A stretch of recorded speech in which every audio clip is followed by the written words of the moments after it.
ஒரு நாள் கடவுள் நம்பிக்கை இல்லாத மனிதர் ஒருவர் உயரமான மலையில் ஏறிக்கொண்டிருந்த போது கால் சறுக்கியதில் மலை விளிம்பில் இருந்து பள்ளத்தை நோக்கி விழுந்து விட்டார். ஆழமான பள்ளத்தை நோக்கி விழும்போது பாறைகளின் இடுக்குகளில் வளர்ந்திருந்த மரத்தின் சிறிய கிளை ஒன்றை எப்படியோ பிடித்து கொண்டார்.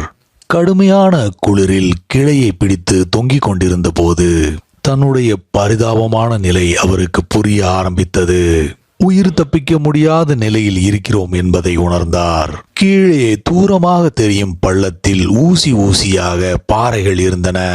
மேலே ஏறுவதற்கும் வழியே தெரியவில்லை. ஒவ்வொரு நொடியும் மரக்கிளையை பிடித்து கொண்டிருந்த பிடியின் இறுக்கம் தளர்ந்து கொண்டிருந்தது.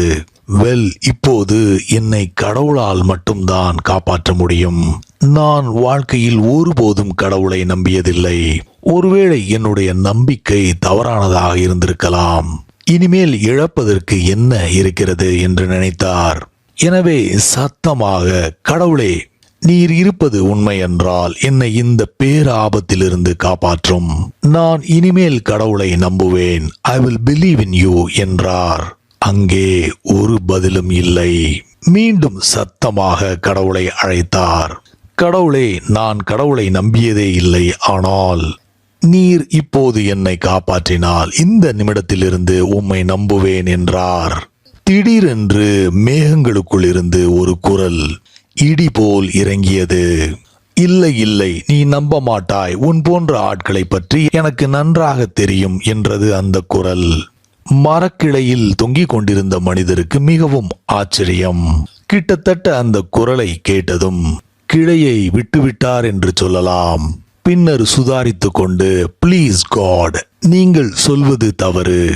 நான் உண்மையை தான் சொல்கிறேன். நான் இனி உம்மை நம்புவேன் என்றார் பதிலுக்கு. இல்லை இல்லை, நீ நம்ப மாட்டாய். இப்படித்தான் எல்லோரும் சொல்வார்கள் என்றார் கடவுள். இந்த மனிதரோ கடவுளிடம் கெஞ்சினார், வாதிட்டார். இறுதியில் கடவுள், ஆல்ரைட், உன்னை நான் காப்பாற்றுகிறேன். முதலில் கிளையிலிருந்து உன் கையை விடு என்றார். என்னது, கைகளை கிளையிலிருந்து விட்டுவிடவா? என்னை பார்த்தால் உமக்கு பைத்தியம் போல் தெரிகிறதா என்று கூச்சல் போட்டார் அந்த மனிதர். Think about this. இழப்பதற்கு ஒன்றுமே இல்லாத நிலையில் கூட நாம் சரண்டர் ஆவதற்கு பயப்படுகிறோம்.